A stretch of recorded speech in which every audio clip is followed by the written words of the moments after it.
And this is November 20th, 2012, and the regular meeting of the Greensburg Board of Zoning Appeals is called to order. I ask you to stand, face the flag, and we'll cite the pledge. Allegiance to the flag of the United States of America and to the republic which stands, one nation, under God, indivisible, with liberty and justice for all. Since we have such a wonderful large crowd this evening, I'm just going to briefly mention the ground rules. I'm going to ask that if anybody wishes, there'll come a time when I will ask for questions from the audience. I ask that you not speak until then, and when that time comes, if you would please come forward to the podium and state your name for the record so we know who it is that's talking, and to be polite and civil to everybody that speaks. Okay, first item on the agenda is to call the roll. Nancy, would you do that, please? Roy? Yes. David? Here. Steve? Here. Kevin? Jim? Okay, seeing that we have 3 of the 5 members present, that's a quorum, and we will begin business. First, we have the approval of the minutes from the October meeting. They were emailed to you. And did anybody see any reason for corrections? I myself didn't see anything that needed to be corrected, but I'm asking. Here's Mr. Fleetwood joining us now.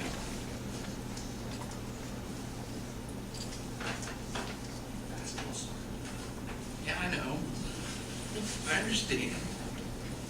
I can't change the meetings.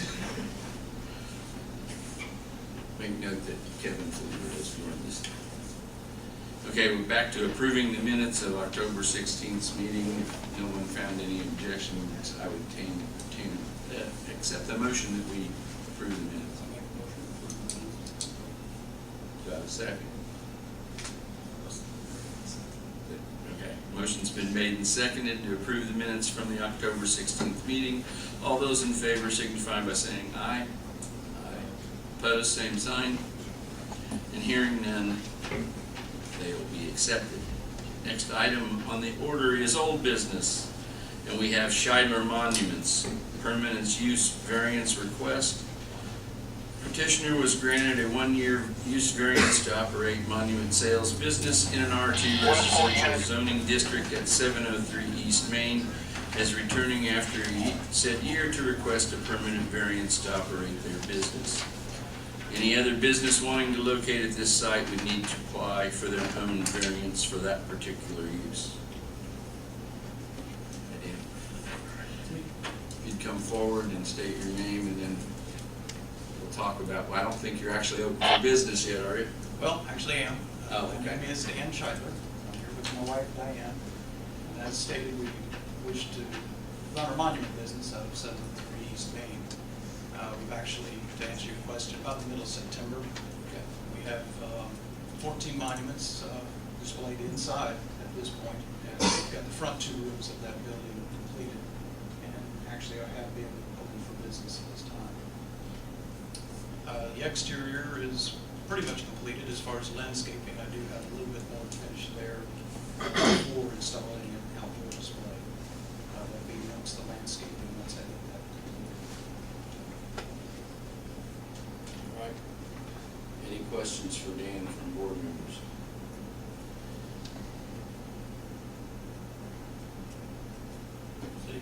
September? Yeah, it's about the middle of September. We actually start seeing customers at that point. And all the monuments are inside at this time? At this time, yes. Yeah. There's none outside? Not at this time.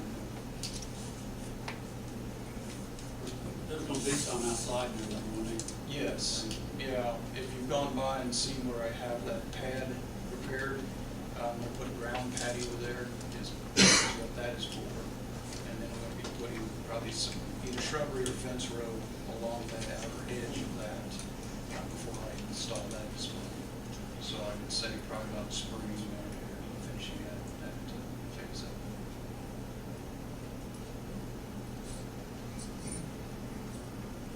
Question I have would be, is there none of them been outside or anything for neighbors to see? What kind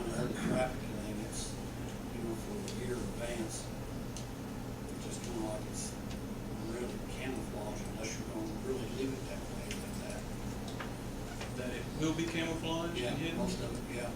Pretty much, at the neighbor's request. Here it is. I have not had any calls or complaints. It's just that they were granted the exception for the 1 year, the 1 year shot. They had not been operating for that entire year, but they're operating now, and we continue to operate to seek the permit variance.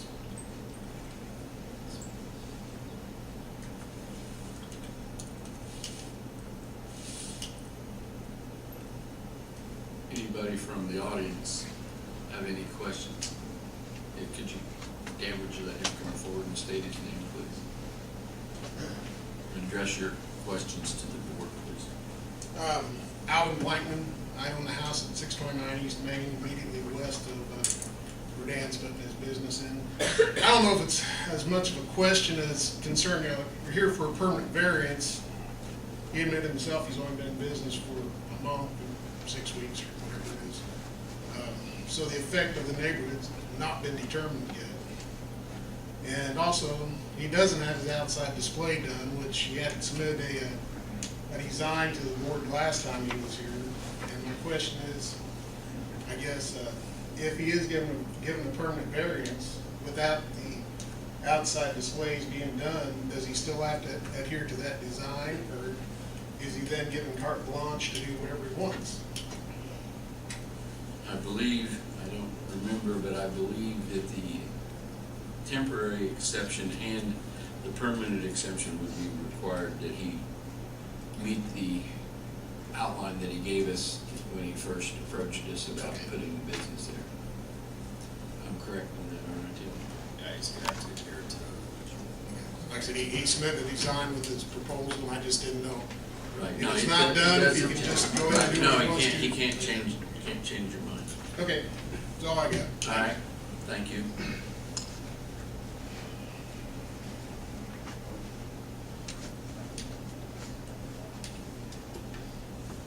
Anybody else?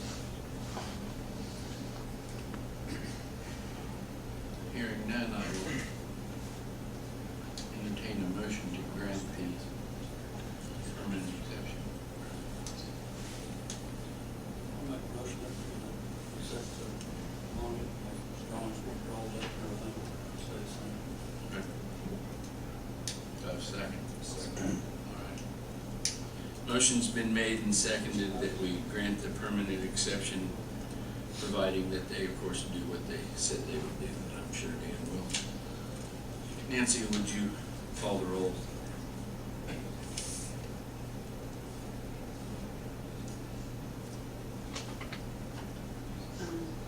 David, Yes. Steve, Yes. Kevin, Yes. Roy, Yes. Good to go, Dan. All right. Thank you very much. You can hang around if you want, but you're also free to leave.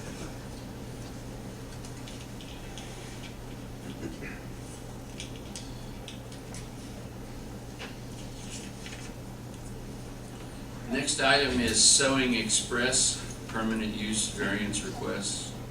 This is at 805 South Broadway. They operate as sewing and garment alteration business in an R2 residential zoning district.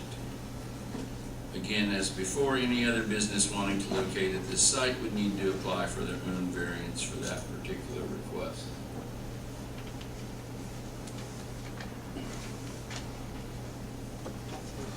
Want to come forward and just speak for a moment, please? Yes, my name is Billy Waver. I'm a seamstress, and we didn't actually get the building bought until February, so we haven't been open yet. There was just so much cleaning and painting, and we got to get the carpets done and everything. So I hope to be open in the next month, but I am working from home, which takes a lot of my time. Most nights I'm up till 2 or 3 in the morning, so I can't wait to be open, but As of now, it yeah, hasn't as happened. of now, we're not, but we're very hopeful it's gonna be real soon. Do I have anyone that wishes to address this issue from the audience? If not, since you haven't actually opened yet, I would propose a motion that we table this until she's had the business up and running for a year. Okay. Okay. Or would you just want to extend it another year? Okay, we can Have it extend. come back and operate it as a Okay. possibility. All right, we'll extend it for one more year, and I'll let you do what you basically are doing. If I have a second, Who made the Were motion? you making a motion? no, Okay. I got, Steve made it. I'm sorry, okay. And David seconded it. And again, Nancy, will you call the roll, please? Thank you. You're welcome. David, Yes. Steve, Yes. Kevin, Yes. Roy, Yes.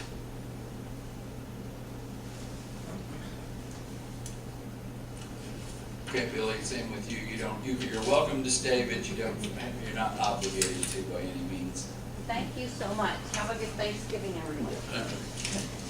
And I have a question of the young lady that handed me the letter.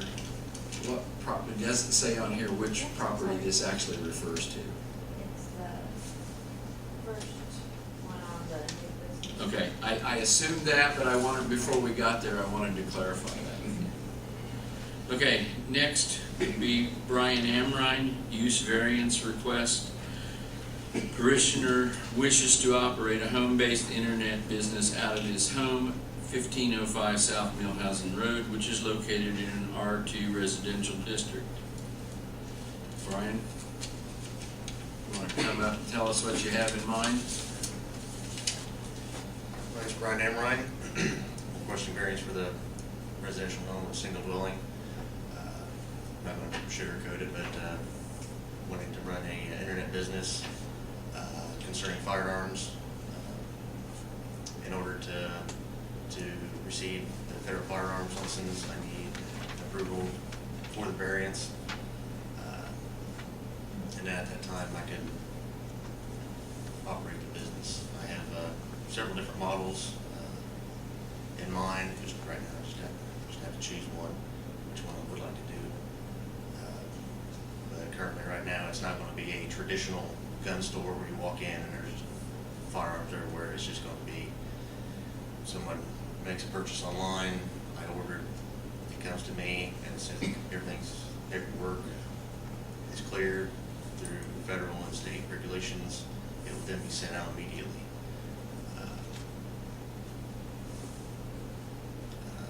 That's about all I have, really. Okay, do you anticipate, how long would you anticipate the guns being on site?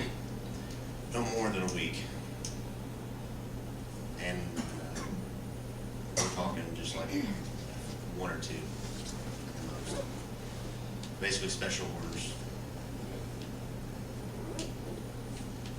Tim, what's your take on all this? You say that you're being required to get the approval here first before you can get the permit. Yes. I guess I'd ask to have some time to look at the sequence of that,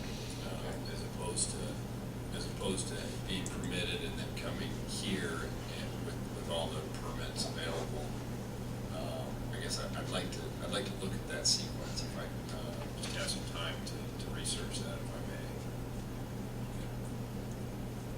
Board members? I just want to know if you got any questions for Brian right now. Just kind of what he was talking about there is just. Yeah, we don't know very much about this kind of business, so. Yeah, I know this is a touchy. You know, and I just don't know what like Tim said, I don't know the sequence of events, I don't know what's allowed and not allowed, it's kind of, my opinion would be that we would table it, research it, do some homework and come back, but that's just my opinion. I don't know what the rest of the board would feel. I'm gonna see if the audience has anything they'd like to say on it, and I'll let you sit down, Brian, and let them come forward. Thank you. Go ahead, sir, and please state your name for the record. And my name's Kyle Clevenger. This is my wife Jennifer. We're next door neighbors to Brian in Beechwood Lane, actually west of Beechwood Lane, and we're speaking out against the variance request. My wife's passing out a packet to the members of the board. Included in the packet is the covenants for Edgewood Acres. And highlighted, number 1 is no lot shall be used except for residential purposes. If you flip, and obviously I'm sure you guys are aware, this can be found at the recorder's office in town. If you flip like 4 pages deep into the packet, we have a beacon printout. Basically, we put this in here to show that even though Brian's property faces Millhausen Road, it is actually part of Edgewood Acres, so the covenants would apply to this property. Also included in the packet are 56, actually 58 signatures. I have a master copy here. We added 2 tonight. Mr. and Mrs. Holmes signed it. They're actually directly across on Millhausen Road from Brian AmRhein. They're opposed against the internet sale of firearms in this area. I'd like to point out to the board that Edgewood Acres, and more specifically Millhausen Road and Beechwood Lane, are not well lit, and the only traffic that we have are residential and the occasional farming traffic.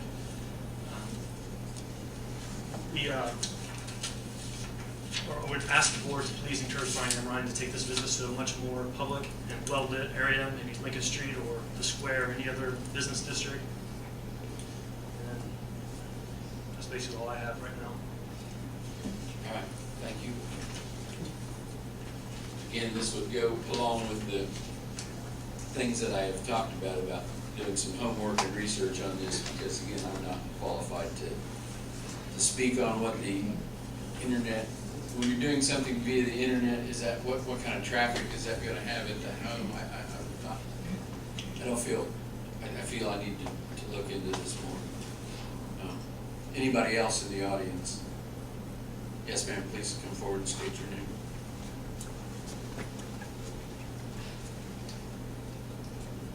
I'm Nancy Buning, and I'm the principal at St. Mary's School, which is now located right near there. And as you're researching, I just would ask that you keep in mind the location of the school in relationship to the business. It's pretty close, and I know that there are some guidelines that need to be kept in mind. So Again, I understand, and I just didn't want that to be overlooked, and I'm Oh, sure you wouldn't, but I would. And I appreciate your coming forward, mentioning it.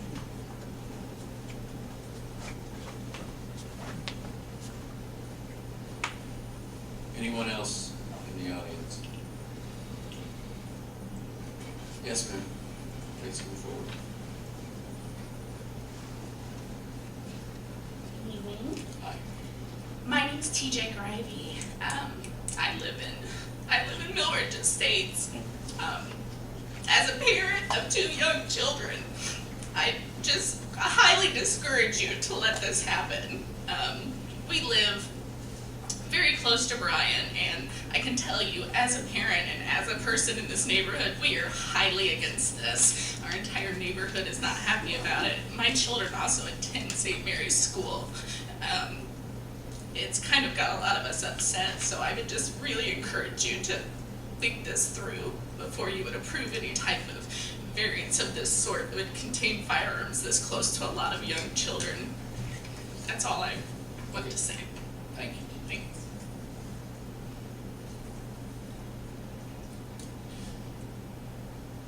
David? Question for Mr. AmRhein. Who do you anticipate that your customers will be? I guess it's internet-based, if the customers will be somebody named. Right. Current state and federal laws require me, if I were to send firearms to, say, Ohio or Iowa or whatever, I have to send that firearm to another dealer in that state, and then that dealer will then transfer that firearm over to the individual. So it's going to be pretty much wide open. That's what it's going to be. But you would be sending these guns would not go to individuals, they would be sent to other dealers if they were in another state, is that? Yes. What I understand, but if they were here locally in Indiana, they would come and pick it up at your residence, is that? Yes, they could, but it would have to be by appointment only. But the current model I have is just going to be just for mainly close friends and family.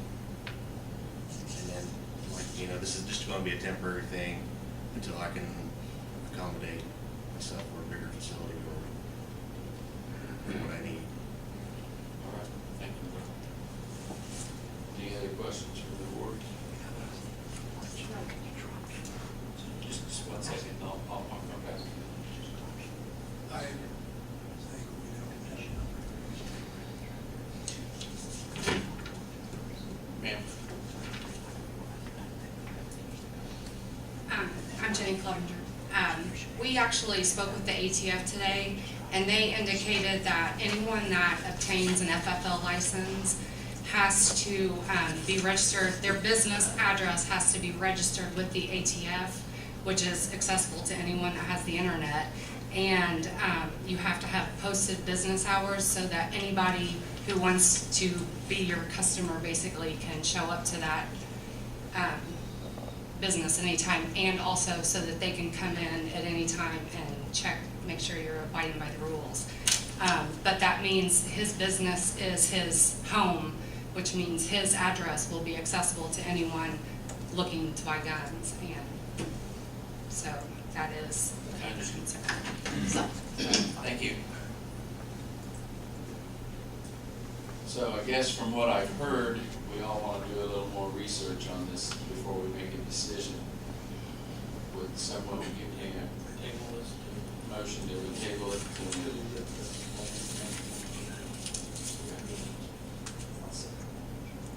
Did you get that, Nancy? I think we have a motion to table it so we can get some more information made by Steve and seconded by David.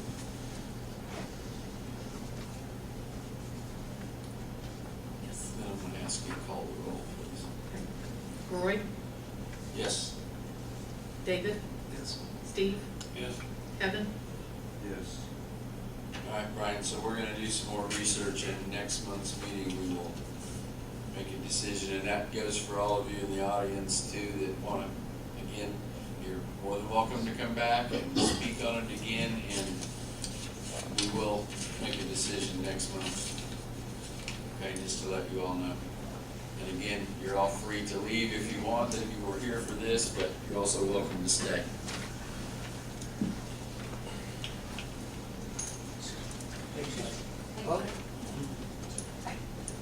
Jenny. Thanks. Thank you. Can you figure it out? Yeah.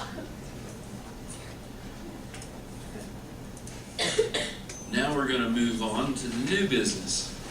Item number 1 is Development and Autism Services of Indiana Use Variance Request. Petitioner is seeking to operate a business in an R2 residential zoning district. Excuse me. Business will be located at 621 North Broadway and will be operated by appointment only. And I have a letter from Gerald Lawrence, who could not attend this evening, and he would like me to read this, so I'm going to just quickly read through this and just his concerns.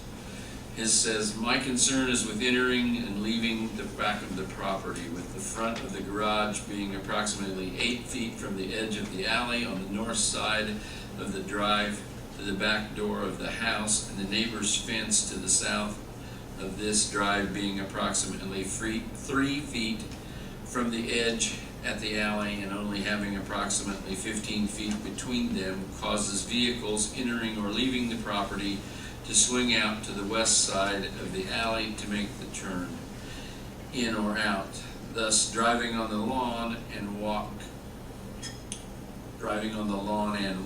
to make the turn. If vehicle access is permitted to the rear of the property in question, changes should be required to stop vehicle trespassing on the neighboring property." And it's signed Gerald Lawrence, owner of 123 West Sheridan Street, Greensburg, Indiana. So just so you hear Mr. Lawrence's concerns about the property in question. Now I would ask that whoever's here to speak on this issue come forward and tell us a little bit about what you got planned.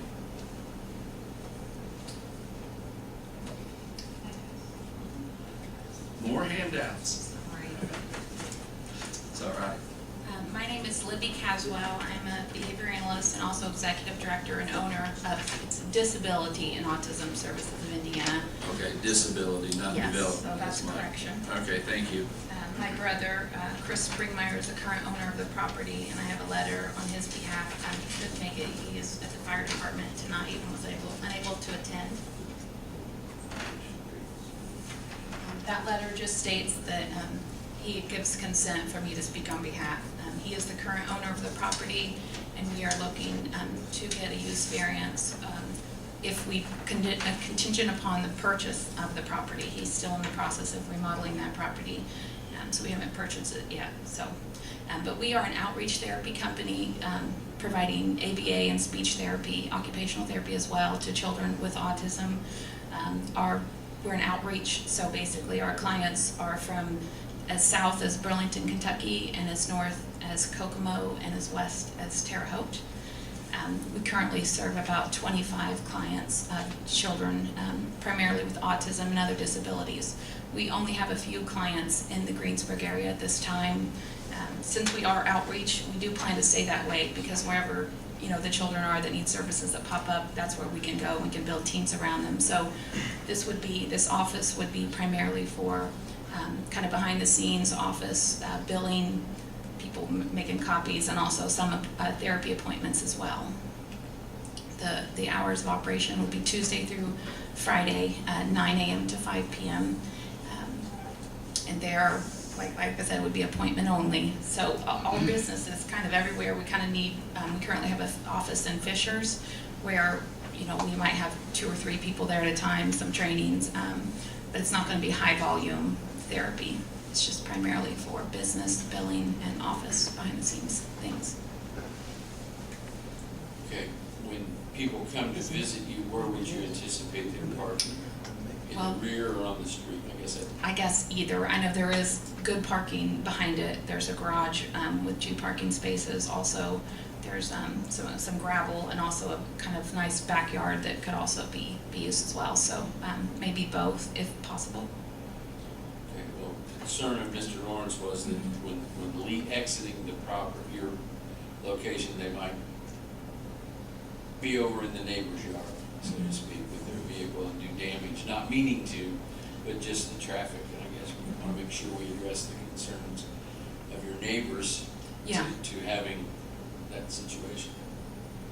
I don't know, I haven't really been back there. I went by the property, but I didn't really know about the backyard issue, so I didn't really get out. I've seen it, and I haven't noticed. I didn't get my measuring tape, and it actually seems like nice parking and space back there, but we could use front as well. Okay. Any questions from board members? How many counselors would you have there at one time? Might you have 3 counselors, 3 appointments? No.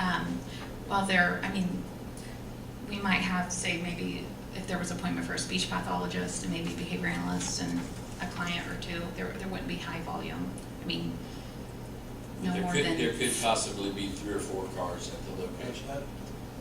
The only call I got on this was a concern for parking. And I said at that point, I didn't know how many counselors or therapists there might be. But most of our kids are either in homes or schools. We do work with schools in the area. So we also have some community type arrangements that we've set up for therapy. So a lot of it's out. It's primarily for behind the scenes building and things. Any other questions? You said the property is not yet been purchased. That's correct. My brother is the current owner of the property, and this would be contingent, and I think he spoke with someone here, I'm sure, Gary, whoever that is. Okay. So I think he had spoken to his understanding that if this would be contingent upon us purchasing the property, and then it would stay with us, of course, if something else, yes. let's say they just got a contract to purchase. Since the co-applicants as current owner and potential future contract. And the house should be ready, I think, maybe 3 to 6 weeks, something like that. You're not gonna make any other different things from cars or parking? I guess if I need to, I would, but I didn't red lights there, so. That's my main concern, with the traffic and just keeping neighbors happy. I think she just put a parking lot. She's looking at the traffic. Yeah, because it does seem, according to, again, I really haven't been back here and checked this out. Have you been back on the backside at all, Gary? No, like I said, I didn't know how many people were gonna operate out of there. You know, whether or not the appointments were there, or whether you were more of an Yeah. outreach. Sounds like we got some outreach and some appointments there. And my only concern would be that we want to make sure that we don't cause a hindrance to neighbors' properties with people entering and exiting It seems like there might be parking for employees within the garage spaces. Right. Yeah, there's pretty good parking in there, but.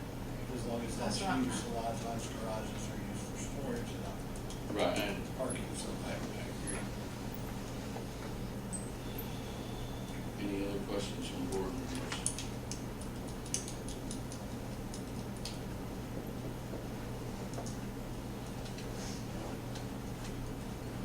Do we want to limit the parking in the back? I mean, obviously, there's a garage there, and people that lived there before had to have access to the garage, so cars can, one or two cars would be able to get in, I would hope, a one or two car garage without any problem. That would seem logical to me. There's a gravel area south of the garage. I believe, Yes. That could probably hold two cars end to end for employees. Okay.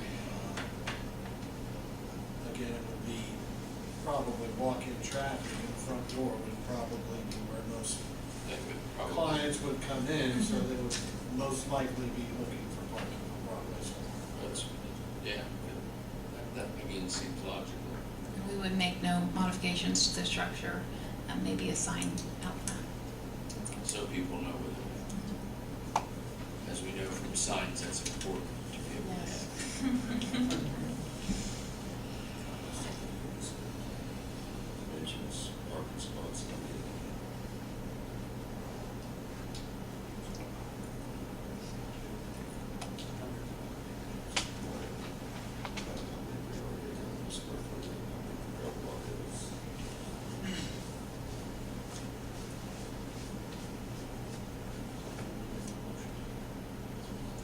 You need a motion to do something? Yeah, if that's what the board's idea is, we'll ask that you bring some kind of parking plan to alleviate neighbors' concerns, excuse me. It might be better to just move to table it and allow whatever the BZA concerns they want addressed, to allow Gary to, or the applicant to supply that information. Okay. Because there may be other concerns other than just parking. Right, so you want to make a motion that we just table it then? Would you make that motion?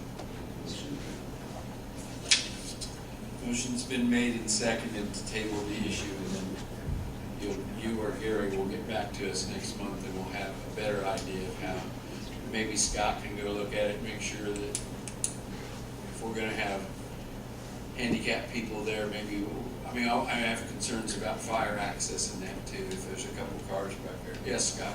I have worked with Chris, of course, Chris works for me at the fire station. Right, I understand. So, I've been to the back, I've been to the building, looked at it, and again, contingent upon what was decided here tonight, what he would need to do to make it accessible for Libby to operate the business. So they're aware that there could be some changes to be made because of changing it from residential into a consulting type facility, so. Okay. All right, so motion's been made and seconded to table this till we get a little more information on parking. Would you call the roll, please? Thank you. Kevin? Yes. Steve? Yes. David? Yes. Roy? Yes. I had a question back there.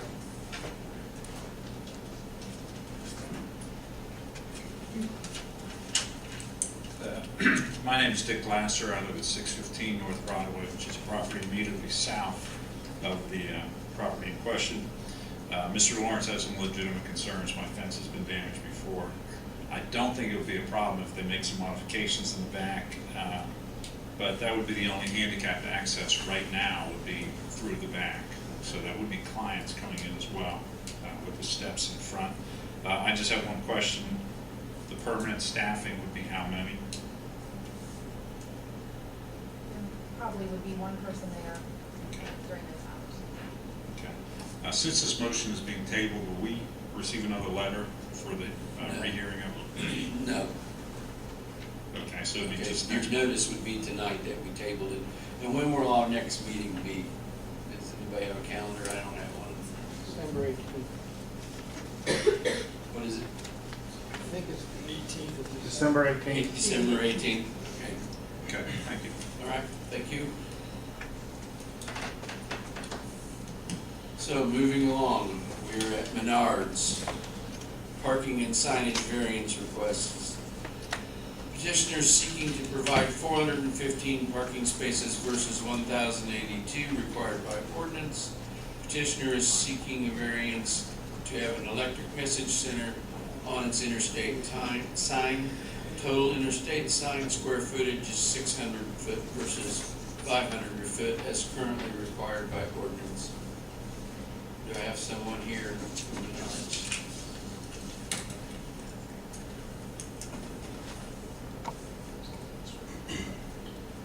My name is Colin Armstrong with Menards Incorporated in Eau Claire, Wisconsin. So similar to what we discussed a month ago,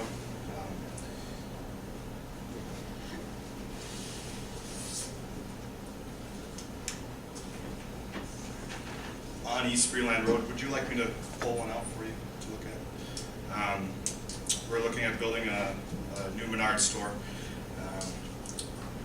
As discussed here with the parking, one of the things that we feel and historically have proven in the past is that, and don't get me wrong, we don't intend to underpark ourselves, but we feel that with bulkier merchandise and a larger, the store of the scale that it is, we don't require, it's very hard to determine the amount of parking spaces based off of one per every 150. It's, so I guess what we're requesting is a variance for that and to getting to that 415 parking spaces.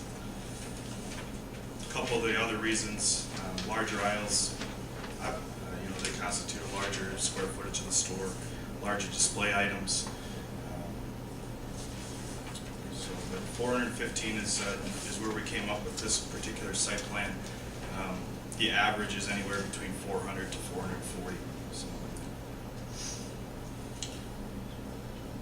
Any questions on signage on parking, or should I move on? I'm going to ask the board if they have any questions on the parking, and then we'll move on. We'll make signage kind of like a separate Very good. issue. So do you guys have any questions about the parking? Because I know I've been to Menards in Columbus, and they seem to never have filled, that parking lot seems to always be empty, but when you go in the store, there's plenty of people there, but it just seems like they've got more parking spaces. The only thing I would ask is, have you considered that people might come with trailers or whatever to load items? Do you have a way to handle big parking area, not Yes. just number of spaces? Part of the ingress and egress to the yard entrance, there's staging areas along there for trailers. Obviously, commercial delivery coming in and out of there. The store operates deliveries, and also goods coming in and out for the store. We also figured, and data will back that up, that generally speaking, 15 to 20% of Menards guests coming to the store are within the yard, the backyard. So that's where, when you go into the store, you see a larger amount of people coming in and out of the special order bays, and their vehicles are then parked in the yard. What percentage? Anywhere from 15 to 20% during peak hours.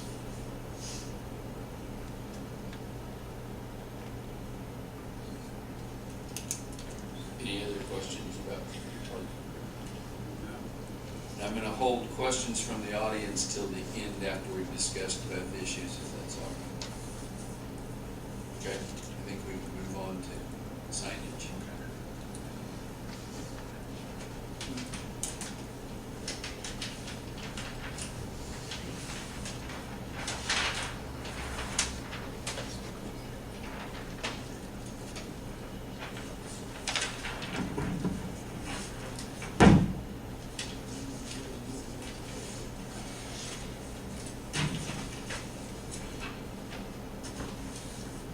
proposed wall signage plan constitutes about 660 square feet of wall signage. From my knowledge of the ordinance code, it requires, they allow up to 30% of the building face, which that only constitutes about 3 to 5%. However, from what I read, it still needs the approval of the board. So we would first ask approval of the wall signage. You're fine on the wall signage. Okay. It's really The just pylon signs. your interstate sign has an electronic reader board to it. Yep. Which those currently are not permitted and have to come before this board for a variance. The interstate sign is also 100 square feet over the maximum allowed On the current ordinance. in the current ordinance. That is the only sign variance they're seeking. Okay, it's actually just for the. Just for the interstate. 600 to 500 feet on that. And the electronic portion. Right. And I'm gonna ask my sign expert. Oh, and the second pole sign that they have out toward Freeland Road is, again, 100 square feet over. It's 300 versus 200. So those two signs are the only variances as far as signage goes. Okay, and Sean, being that, looking down the road at the new ordinance, when we're gonna change it, that's gonna be a 70-mile-an-hour speed limit, people that are gonna see the sign on the back. Do you know what I didn't bring any of that paperwork with me. I'd love to answer it right now, but I'd have to study it. I don't Okay. know what I'm looking at here. Okay, that's fine, I just If I had. can help out, I will. Okay, I understand, I just thought if you, I know that we're gonna allow bigger signs in the higher speed, when the speed limit is higher, because we've been talking about that. And I just wondered if you remembered for a 70-mile-an-hour zone what the size was that we were looking at. I'm just trying to look down the road, and if we approve a sign, I'd like it to fall in at least fall in the new ordinance, Sure. maybe. Sure, no, I understand.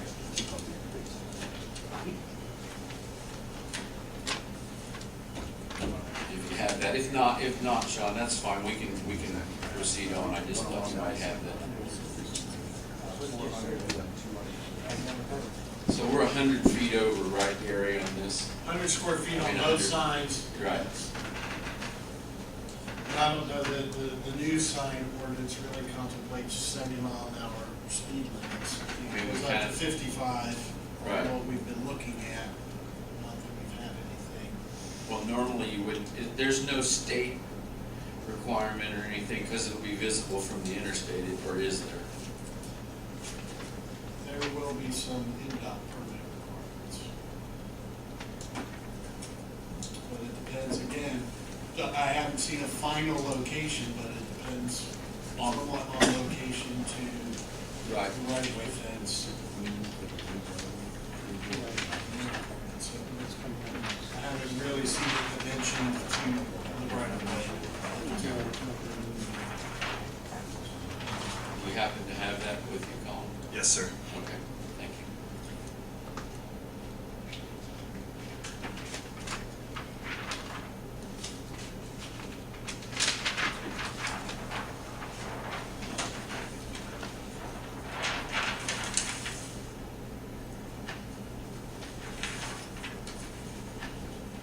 So to explain what they're looking at, the pole would reside about 6 feet off of our perimeter fence line, and the sign itself, the larger the signs, would not go into the right-of-way line. So it would stay within that setback.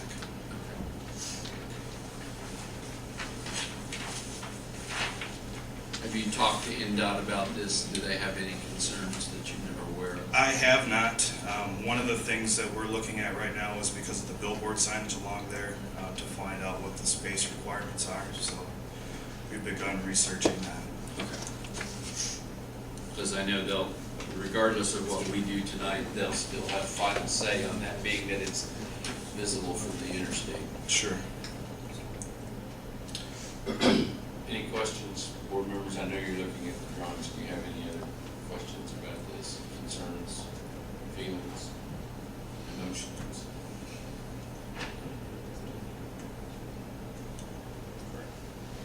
pylon sign along East Freeland Road. It's on the southwest corner of the property, should be depicted as.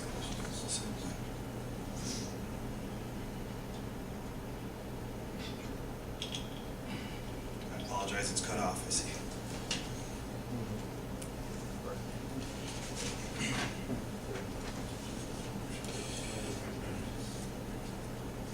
Again, that one would not go over the height maximum, and it would not go into the, I guess it would be the new right-of-way line with the widening of East Freeland Road, which is part of our plans.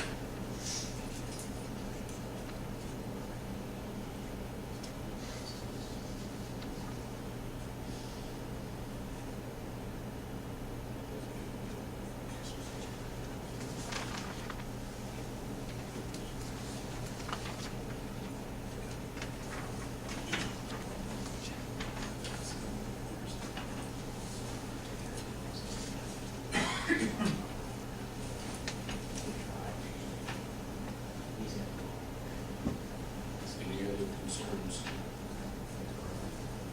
I'll ask anybody in the audience here to speak on this issue. Yes, sir, if you'd come forward and just state your name, Colin, if you'd let him just. My name is Rob Duckworth, and I reside at 2148 North Fleetwood Drive, which is the property there directly to the south of where this proposed development is at. When my wife and I purchased our property there 6 years ago, we didn't ever expect for it to remain an undeveloped field. And we're very happy to see this type of development come through here. But we speak with tongue-in-cheek as to this variance. If we're going to allow them to reduce the number of parking spaces by almost 600 spaces, we would like to see that they should have more than ample opportunity to create an appropriate traffic plan, not to put an exit directly across from the 2 bedrooms of our 2-year-old and our 6-year-old daughter. You're asking for large vehicles to come to a stop directly to start from there. And for those of you that have worked around large trucks, when an 18-wheeler tractor trailer starts from zero, it's not quiet. And if we're going to allow them the variance to not have to put in the spaces, that should allow variance on their property to direct that traffic to a more suitable traffic intersection at Montgomery Road. So that's our request. Our question to that is, why is that not reasonable to make that done if we're going to eliminate the fact that we make them put in 600 parking spaces? If it's a 6x6 area times 600, that's a lot of square footage that we can reroute commercial motor vehicle traffic away from our 2 children and back up towards the intersection of Montgomery Road, which is more suited for a development of that type of traffic flow.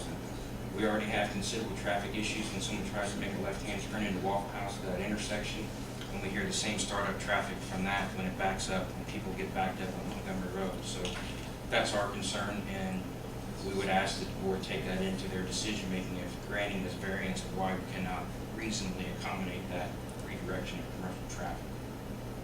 That's all I have.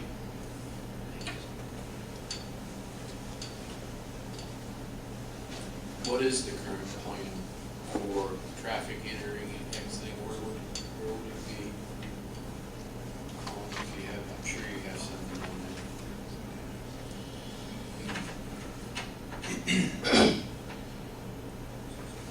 At the the southwest corner of the store, where you have where it's labeled yard entrance gate canopy. So that would be located to the north of the parking lot. Also, south of the parking lot would be two open space outlots before you get to East Freeland Road.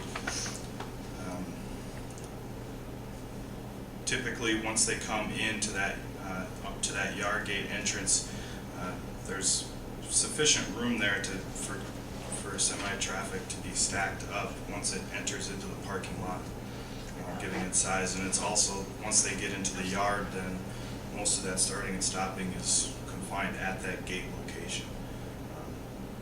And then obviously getting back out on East Freeland Road, I do see what you're saying. We did line our entrances and exits up with streets across from East Freeland Road.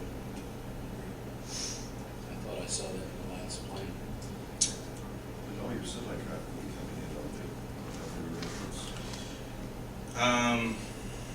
I I guess it hasn't been determined yet. We're still, we haven't gotten far enough along in our engineering of the site yet to determine if that road is suitable enough for semi-traffic to come in from that side or to come directly up from East Freeland Road. Well, it's free. The semi-traffic, so whether it comes up Freeland or all the semi-traffic, in this thing, it's right back.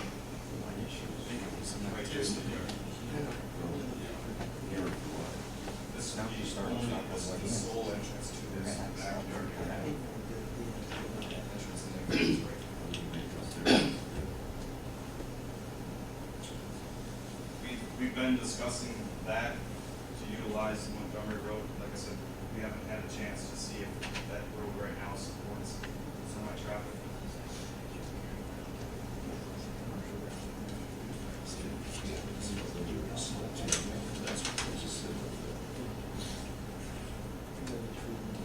Built to a commercial, or a collector road section.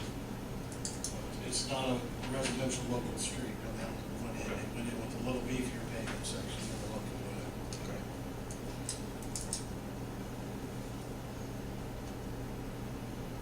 But there are enough semis that do come to Montgomery, Freeland anyway and stop. That would make more sense. And again, it's an operational thing maybe more than anything else. If you can get your deliveries with semi-traffic maybe routed to that intersection, maybe a back way into the yard or a dock that. From Montgomery Road, you're saying? So right now, whether it's a person picking up lumber from the lumber yard or semi-delivered supplies, they're all coming through the yard entrance. Correct. At that west location. Part of the thought process on this was you have Walmart that has semi-traffic